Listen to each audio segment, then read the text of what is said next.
Hi friends, ഇന്നത്തെ recipe എന്ന് പറഞ്ഞാൽ വളരെ ഈസി ആയിട്ട് ഉണ്ടാക്കാൻ പറ്റുന്ന ഒരു സമൂസ റെസിപ്പിയാണ്. ഈ സമൂസക്ക് വേണ്ടി നമുക്ക് സമൂസ ഷീറ്റോ അല്ലെങ്കിൽ നമ്മൾ മാവ് കുഴച്ച് പരത്തേണ്ട ആവശ്യമൊന്നുമില്ല. ചിരകിയ തേങ്ങ ഉണ്ടെന്നുണ്ടെങ്കിൽ വളരെ ഈസി ആയിട്ട് 5 മിനിറ്റിനുള്ളിൽ നമുക്ക് നല്ല ക്രഞ്ചി ആയിട്ടുള്ള സമൂസ റെഡിയാക്കി എടുക്കാം. അപ്പോൾ ഇതെങ്ങനെ ചെയ്യുന്നത് നോക്കാം. ആദ്യം തന്നെ ഞാൻ കുറച്ച് തേങ്ങയും ശർക്കരയും കൂടി ഒന്ന് മിക്സ് ചെയ്ത് വെച്ചിട്ടുണ്ട്. വളരെ കുറച്ച് മാത്രമേ ഞാനിപ്പോൾ ഉണ്ടാക്കുന്നുള്ളൂ. അപ്പോൾ ഇതിന് ശർക്കര ഇഷ്ടമല്ലെങ്കിൽ നിങ്ങൾ പഞ്ചസാര എടുക്കുക. അത് ഓരോരുത്തരുടെ ഇഷ്ടം പോലെ നിങ്ങൾ ചെയ്യാം. ഇനി കുറച്ച് ബ്രെഡ് സ്ലൈസസ് ആണ്. അതിൻ്റെ സൈഡൊക്കെ ഒന്ന് കളഞ്ഞിട്ട് നമുക്കൊന്ന് വൃത്തിയാക്കി എടുക്കുക.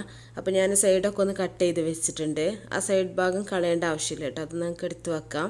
അപ്പോൾ ഇതൊന്ന് ചെറുതായിട്ട് നമുക്കൊന്ന് നനച്ചെടുക്കാം. ഓരോ സ്ലൈസും വെള്ളത്തിലിട്ട് മുക്കിയെടുക്കേണ്ട ആവശ്യമൊന്നുമില്ല. ചെറുതായിട്ടൊന്ന് വെള്ളം ഒന്ന് സ്പ്രെഡ് ചെയ്തിട്ടൊന്ന് പ്രസ് ചെയ്ത് കൊടുത്താൽ മതി. ഇല്ലയെന്നുണ്ടെങ്കിൽ ചപ്പാത്തി റോളർ വെച്ചിട്ട് നന്നായിട്ടൊന്ന് പരത്തിയെടുത്താലും മതി. അത് നിങ്ങളുടെ ഇഷ്ടം പോലെ ചെയ്താൽ മതി.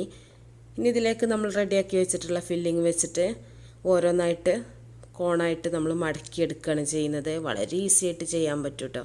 ഇതിൻ്റെ കൂടെ നട്ട്സോ ഒക്കെ വേണമെങ്കിൽ നിങ്ങൾക്ക് ചേർക്കാം. ഫില്ലിങ്ങൊക്കെ ഓരോരുത്തരുടെ ഇഷ്ടം പോലെ ചെയ്യാം. ചിക്കൻ്റെ ഫില്ലിങ്ങോ അല്ലെങ്കിൽ വെജിറ്റബിൾസിൻ്റെ ഫില്ലിങ്ങോ ഒക്കെ റെഡിയാക്കിയിട്ട് ചെയ്യാൻ പറ്റും കേട്ടോ. അപ്പോൾ ഞാനിത് 5 മിനിറ്റിനുള്ളിൽ റെഡിയാക്കി എടുക്കുക എന്നുള്ളതുകൊണ്ടാണ് തേങ്ങ വെച്ചിട്ട് ചെയ്യുന്നത്.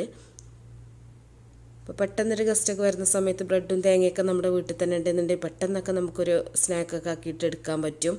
അപ്പോൾ ഇതുപോലെ എല്ലാം ഒന്ന് നമുക്ക് ചെയ്തെടുക്കാം. അപ്പോൾ സൈഡ് ഒരു വൃത്തികേടുണ്ടെങ്കിൽ ജസ്റ്റ് ഒന്ന് കട്ട് ചെയ്തെടുത്താൽ മതി. അപ്പോൾ സമൂസ നമ്മൾ സ്വീറ്റ് ഫില്ലിങ് വെച്ചിട്ടുള്ളത് ഒരു 4-5 ഞാൻ ഉണ്ടാക്കുന്നുള്ളൂ. ബാക്കി ഞാൻ ചിക്കൻ്റെ ഫില്ലിങ് വെച്ചിട്ടാണ് റെഡിയാക്കി എടുക്കുന്നത്. അപ്പോൾ അത് നിങ്ങളുടെ ഇഷ്ടം പോലെ ചെയ്താൽ മതി. അപ്പോൾ ഞാൻ ചിക്കൻ ഫില്ലിംഗ് ഒക്കെ ആണെന്നുണ്ടെങ്കിൽ നമ്മൾ ചിക്കൻ്റെ മസാല അത് നമുക്കൊന്ന് റെഡിയാക്കി എടുക്കാനുള്ള ടൈമൊക്കെ വേണം. ഇല്ലെങ്കിൽ നേരത്തെ ഉണ്ടാക്കി വെച്ചൊക്കെ ഉണ്ടെങ്കിൽ അപ്പോൾ അതും നമുക്ക് വളരെ ഈസി ആയിട്ട് ചെയ്യാൻ പറ്റും. തേങ്ങയാവുമ്പോൾ നമുക്ക് പെട്ടെന്ന് തന്നെ തേങ്ങ എടുക്കുക, പഞ്ചസാര ശർക്കര ഏതെങ്കിലും ഒന്ന് മിക്സ് ചെയ്യുക, ബ്രെഡ് സ്ലൈസ് എടുക്കുക, പെട്ടെന്ന് തന്നെ ചെയ്യാൻ പറ്റും. അപ്പോൾ ഇനി നമുക്ക് അടുത്ത ബാക്കിയുള്ളത് കുറച്ച് ചിക്കൻ്റെ ഫില്ലിങ് വെച്ചിട്ടും കൂടെ റെഡിയാക്കി എടുക്കാം.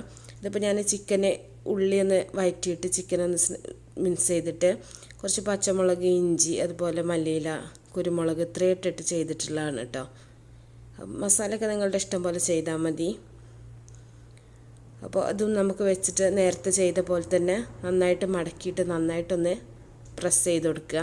അതിൻ്റെ സൈഡ് ഭാഗം നമ്മൾ എപ്പോഴും നന്നായിട്ട് വെള്ളം നനച്ചിട്ട് വേണം ഒട്ടിച്ച് കൊടുക്കാനായിട്ട്. അല്ലെങ്കിൽ നമ്മൾ എണ്ണയിലിട്ടിട്ട് ഫ്രൈ ചെയ്യുന്ന സമയത്ത് പൊട്ടിപ്പോവും. മൈദ കലക്കിയിട്ട് ഒട്ടിക്കേണ്ട ആവശ്യമൊന്നുമില്ല കേട്ടോ. വെള്ളം നനച്ചിട്ട് തന്നെ ഒട്ടിച്ചാൽ മതി. ബ്രെഡ് പെട്ടെന്ന് തന്നെ ഒട്ടുമല്ലോ. അപ്പോൾ ഫില്ലിങ്ങൊക്കെ നിങ്ങളുടെ ഇഷ്ടത്തിനനുസരിച്ച് ഇത് ചെയ്യാം. അപ്പോൾ വളരെ ഈസി ആയിട്ട് ഉണ്ടാക്കാൻ പറ്റും കേട്ടോ. നമ്മൾ മാവ് നമുക്ക് എന്താ പറയുക, മാവ് പരത്തിയിട്ട് ഉണ്ടാക്കേണ്ട ആവശ്യമോ അല്ലെങ്കിൽ സമൂസ പേസ്റ്റ് വെച്ചിട്ടാണല്ലോ നമ്മൾ സാധാരണ ചെയ്യാറുള്ളത്. അങ്ങനത്തെ അതിൻ്റെ ഒന്നും ആവശ്യമില്ല. വളരെ പെട്ടെന്ന് ചെയ്യാൻ പറ്റും. അപ്പോൾ എല്ലാം ഇതുപോലെ ചെയ്തിട്ട് നമുക്ക് ചൂടായ എണ്ണയിലിട്ടിട്ട് നന്നായിട്ടൊന്ന് ഫ്രൈ ചെയ്തെടുക്കാം. അപ്പോൾ നന്നായിട്ട് തന്നെ ഒന്ന് പ്രസ് ചെയ്ത് കൊടുക്കുക അതിൻ്റെ സൈഡൊക്കെ. ഇനി കുറച്ച് ഓയിൽ ചൂടാക്കിയിട്ടുണ്ട് ഞാൻ. അപ്പോൾ നല്ല ചൂടായ ഓയിൽ തന്നെ ഇട്ടിട്ട് നിങ്ങളിത് ഫ്രൈ ചെയ്തെടുക്കണം.